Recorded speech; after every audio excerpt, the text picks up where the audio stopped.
Morning. Good to see you all here. Some of you here, I'm sure, for the birthday boy, so we'll celebrate that later.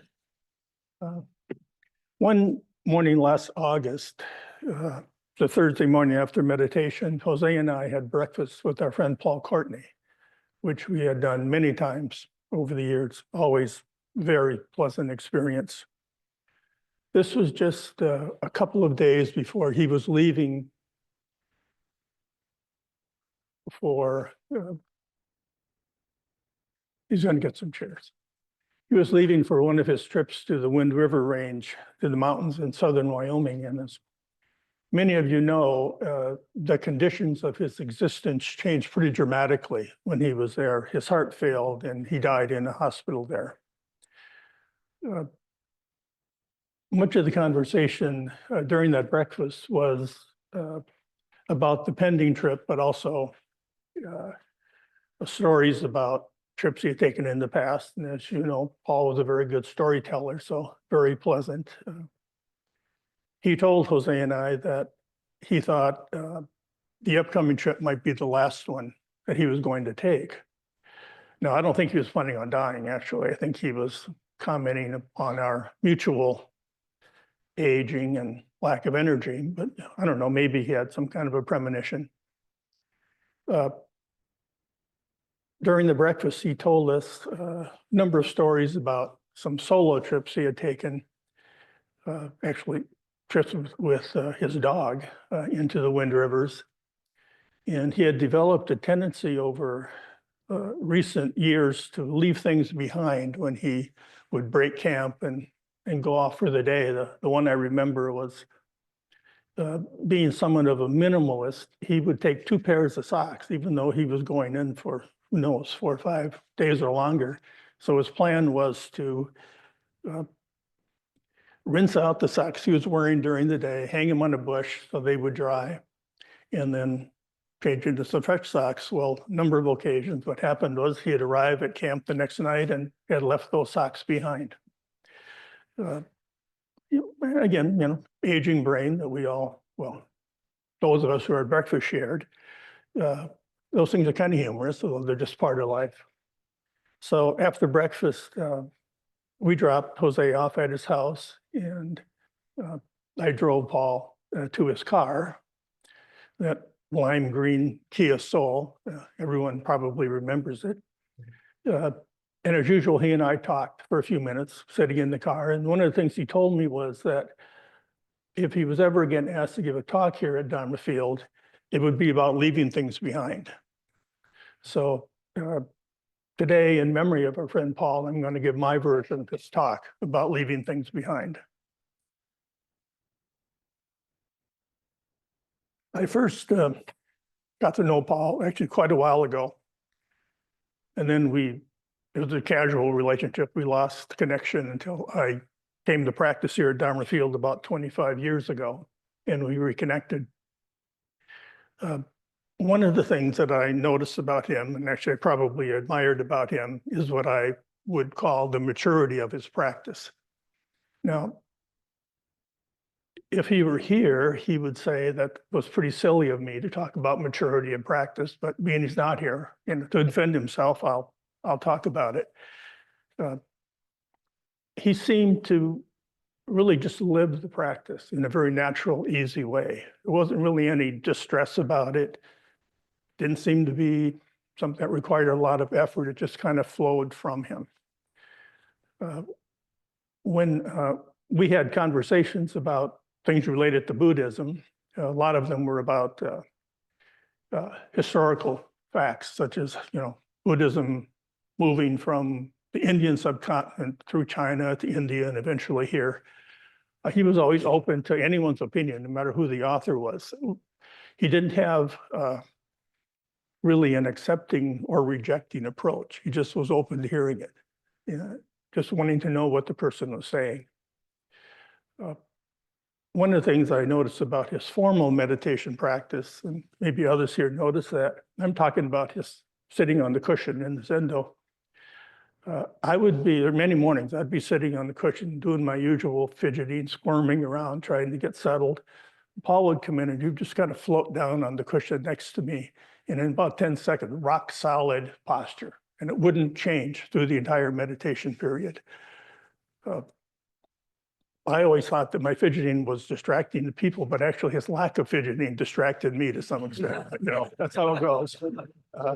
Yeah.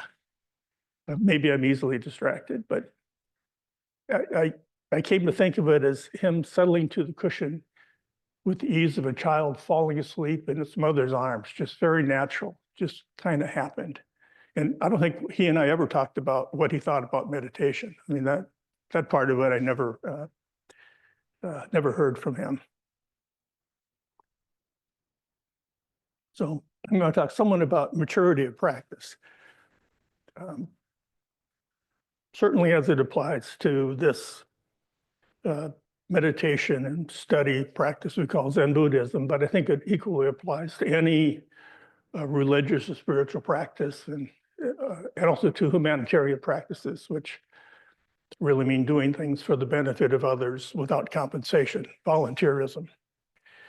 I'll talk a little bit about that volunteerism or humanitarian practice first. One of the luxuries of no longer working for a living, retiring, as it were, that you have time to do more volunteer things. And one of the opportunities I've had for about the past 10 years is to volunteer at one of the homeless shelters, in Minneapolis. And my role there has changed somewhat in that I train a lot of new volunteers. And invariably, well, first of all, they're going to meet with whoever coordinates volunteers at the shelter and have a criminal background check and a long orientation meeting. And if that goes well, then they'll spend an evening, sometimes two, with me, kind of learning the job. And during that time, people always talk about what motivated them to volunteer. Lots of reasons, but they all seem to fall in several categories. There's a group of people who come from a family or religious community where volunteerism is part of that tradition. There are people who recognize that their life has been very fortunate and they want to give back to society by helping people who are less fortunate. There are some people who are, excuse me, I have a little camel cough, I think. People who, they're kind of lost and are just looking for some meaning. And there's a group of people who say that they are volunteering because they've heard that it's very rewarding. Not meaning, the kind of positive feelings anyone would have from being of service to others, but a very overdetermined focus on how they will feel about doing the volunteer work. Now, any organization that relies on volunteers has an interest in selecting people who will not only be successful, but will probably hang around for a while. There's no science behind any of that, but my input into that process is that the people who say, I'm doing this because I've heard it's very rewarding, have that overdetermined approach, don't last very long. They never are able to make the transition from what's in it for them to what's in it for the people they're trying to serve. And I think that's unfortunate for them. So my thought about maturity of practice is that transformation or that maturation occurs when the focus shifts from what someone gets out of the practice to what they put into it. And that, I think, is a slow, gradual transition. But with any of these practices, if the transition isn't made from it's about me to it's about something else, people don't stick with it very long. But we all came to this meditation practice, the Zen Buddhism, with some kind of motivation, right? Something we wanted out of it, ideas we had about it, expectations, a desired outcome. And of course, we had to do that. Otherwise, we'd never be here. I mean, you wouldn't be here unless you had some desire for something to come out of it. That's all very natural. So I'll talk about this really from two perspectives. One is two very important things about the practice. One is meditation. The other is studying the teachings. When we decided to take up meditation, we all came with certain ideas, right? We'd had some exposure. We knew some things about meditation, had a desired outcome. My own experience, the first real exposure was when I was in graduate school in 1977 or 76, which is quite a while ago. At that time, anyone who was in a clinical psychology program had some exposure to meditation. Transcendental meditation was the exposure I had. And then in my work over the years, it was primarily psychotherapy. There were a lot of focused meditations. Initially, things like guided imagery and other meditations were used to help people who had anxiety problems. It actually worked quite well. There were efforts to apply meditation practice to anger management issues. That didn't work very well because of the nature of anger. Those of you who work in the mental health field probably familiar with the use of mindfulness and meditation in a program called dialectic behavior therapy, which is used to help people who have severe emotional and behavioral dysregulation. And probably the most scientific use of mindfulness and meditation was developed in the late 80s, early 90s by a man named John Kabat-Zinn, and it's called mindfulness-based stress reduction. Might be familiar with that. Very comprehensive program, and it is for assisting people with mental health and physical health issues. I had an opportunity, actually attended a day workshop that he ran on mindfulness-based stress reduction. And I knew that he was a practicing Buddhist, so I expected him to give, some discussion about Buddhism. Never said a word about it. Not one word about Buddhism for the entire day. I think it's because he had a clear understanding that the mindfulness and meditation he was teaching for purposes of health management was very different than meditation practice in Buddhism. So anyway, we decided to take up meditation, and we go to meditation instruction. We are given some advice on posture and breathing, and how to manage the thoughts that roll through our minds. It was recommended to us that we have regularity in practice, meaning we set a schedule, reasonable schedule, and stick to it. That was a very helpful instruction. It really gave us an opportunity to leave behind all those ideas we have about when we should meditate, or whether we should do it when we feel like it, or when we have time for it, or when we're stressed. Just leave all those behind and just meditate according to the schedule. It was suggested to us that we practice meditation without judgment, which of course is an opportunity to leave behind all those ideas we have about whether we're doing it right, or whether we're daydreaming too much, or whether we have some desired outcome. Just leave those behind and sit to meditation. And it was suggested to us that we sometimes sit with others, meditate with others, which allows us to leave behind the idea that somehow we're alone in this, that our meditation is separate from everything else in the world. And so we had that instruction and ended, and maybe we thought, well, what next? What happens now? And eventually someone told you, well, nothing else. That's it. Nothing else. That's it. Meditation is sitting with the wholehearted intention of being fully present. Just that, nothing else. Which is hard to conceptualize because we typically do things for a design purpose. We may have run across the Japanese term shikantaza at some point in your life, which translates to just sitting or nothing but sitting. Maybe that's, as I think about it, the purest form of meditation. Very clear, leave everything else behind, just sit, just be fully present when you are meditating.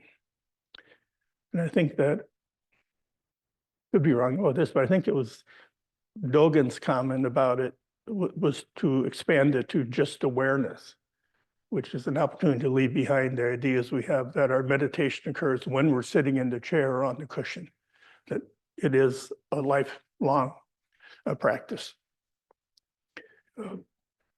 We also probably all ran across that statement that Zazen is useless, which, when you look at it casually, sounds like one of those quirky Zen riddles, right? But in reality, it's a very simple, profound instruction. Meditation is just meditation. It's not other than that. And if we're able to leave behind all our ideas that is something other than that, we might be able to actually meditate rather than daydream or think. I once read a transcript of an interview with Shunryu Suzuki Roshi, who probably everyone knows as an important person in bringing Zen to this country. And one of the questions they asked him was, why do you meditate? And his response was, we do not sit for purposes of gain or loss, but as an expression of our true selves. That, again, a very straightforward, simple instruction.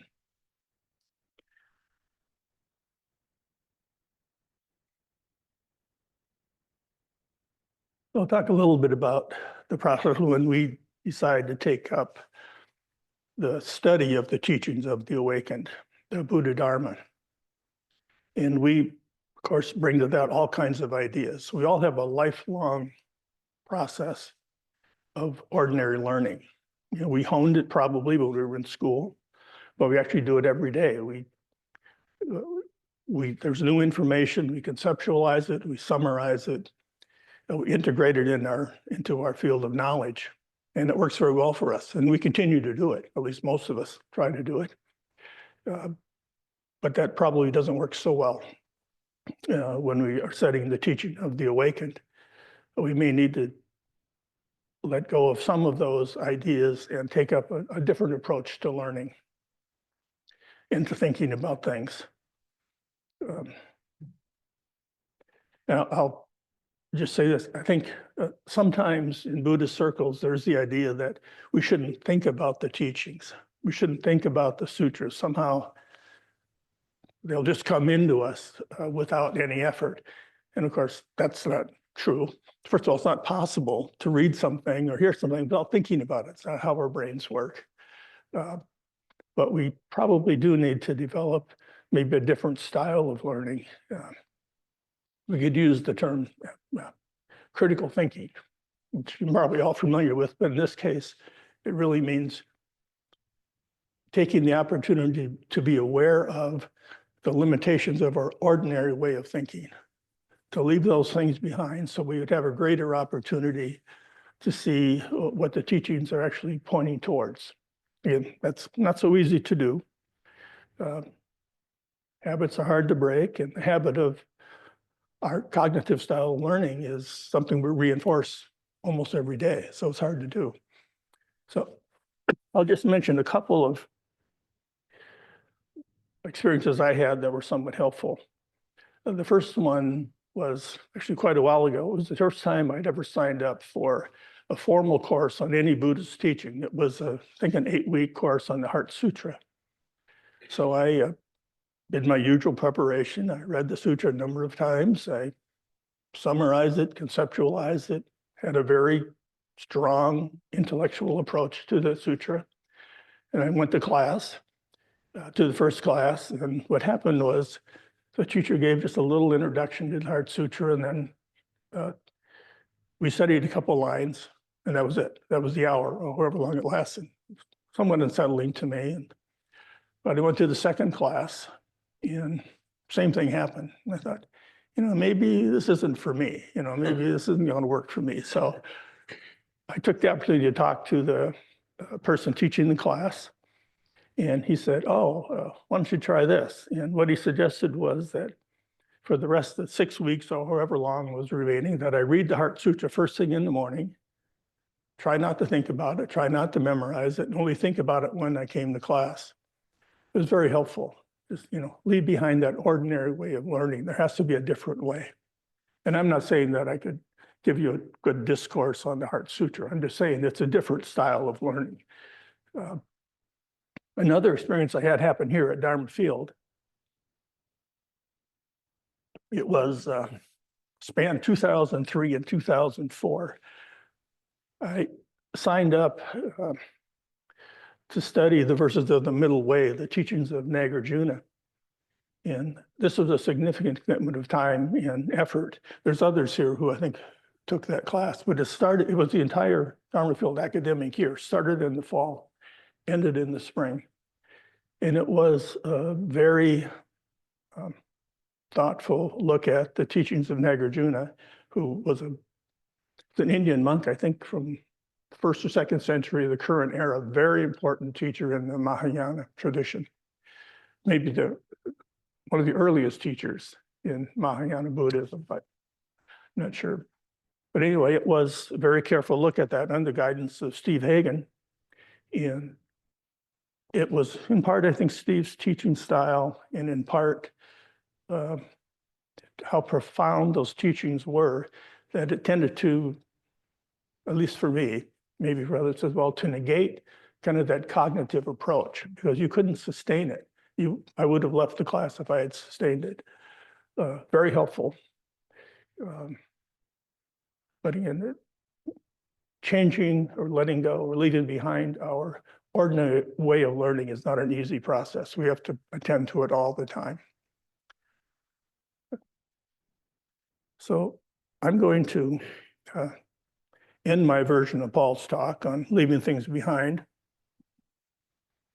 by reciting just a short poem. This is a poem by a very interesting man. His name is Ko-un. It's 2 words, K-O-U-N, Korean poet, born, I think, in 1933, and to my knowledge, still alive. Having been born in Korea in 1933, he, of course, lived through the brutal oppression of the Korean people by the Japanese army, and as a teenager through the Korean War. After the war, he entered a Buddhist monastery where he lived for about 10 years. Left the monastery, became very active in social, political events, peaceful protests against the then totalitarian government of South Korea, pushing for democracy. He spent a number of years in prison because of that, became very depressed, abused alcohol quite extensively by his report. And then he said, or he didn't say it, he wrote once, I was able to recover from those conditions by returning to my Buddhist practice. And he then began to write and publish poetry in Korea, very well thought of there, very prolific poet, had a lot of connections with people like Allen Ginsberg, Gary Larson, Thich Nhat Hanh. But anyway, that's the introduction, but the poems are always very short. And this is the one I will end with. Once you have cracked the 1,700 koans, a boat still floats on the water. In the sky, there will still be clouds. Poem by Koan. So that's the end of my version of Paul's talk. If anyone has any comments or questions. David. Could you read the poem again? I'm sorry? Read the poem again. The poem? Once you have cracked the 1,700 koans, a boat still floats on the water. In the sky, there will still be clouds. Which it's a pretty clear poem, I think, but whether 1,700 koans refers to the number there are or the number he studied when he was a monk, I don't know, but and all of his, if you read any of his poetry, he always has a little drawing associated with it. So very, very interesting poet. Yeah.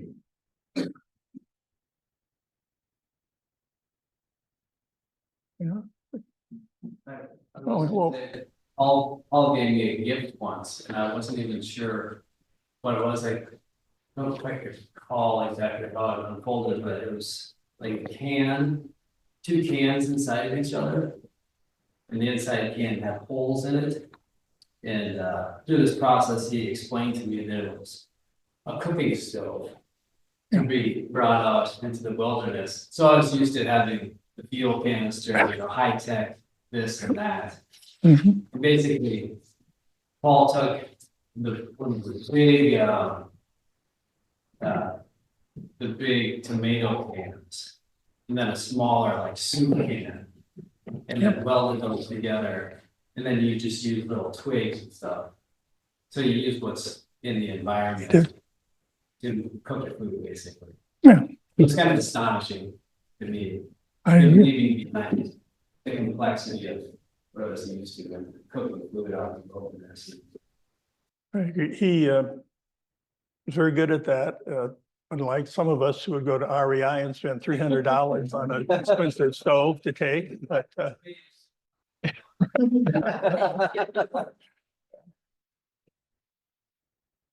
well, he was a great guy, certainly missed. Our breakfasts are not the same anymore. I'll say, I enjoy it, but it's not quite the same. I was just wondering if critical thinking can hinder your present thinking. I'm saying that I was just wondering if critical thinking can hinder your inner thinking during the day. I think answer would be yes and no. Uh, Can it take away from your present thinking? Yeah, deter you from being in the moment. Well, if you're thinking about critical thinking, you may not be paying attention to what's happening at the moment, but if you think of, and there's a bigger definition of critical thinking, right? A bigger definition, but in terms of this application, it really is noticing the things that are distracting you from really paying attention to what's happening now. So if we're successful in applying it, or we have the habit of applying it, it's more likely that you'll be present rather than distracted. If that makes sense. It does.